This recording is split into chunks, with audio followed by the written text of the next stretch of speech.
Mahalin natin ang ating mga magulang.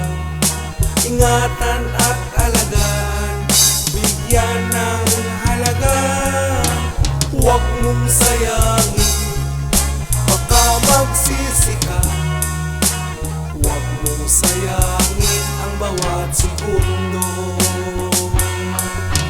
Kahit saan man tayo sa mundong ito, lagi nila tayong iniisip.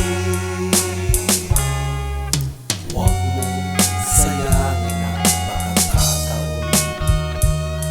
Mahalin mo ang magulang, ingatan mong mabuti, tulad nung ikaw ay bata pa. Naisip mo ba nung bata ka pa?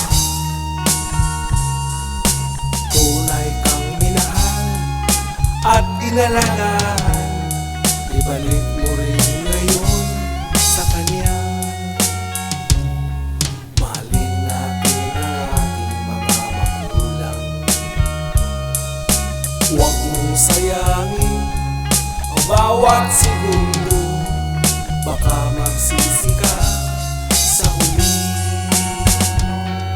Mahalin natin ang ating mga magulang. Ingatan at alagaan, bigyan ng halaga. Huwag mong sayangin, baka magsisi ka. Huwag mong sayangin ang bawat segundo. Kahit saan man tayo sa mundong ito, lagi nila tayong iniisip. Mahalin natin ang ating mga magulang. Ingatan at alagaan, bigyan ng halaga. Huwag mong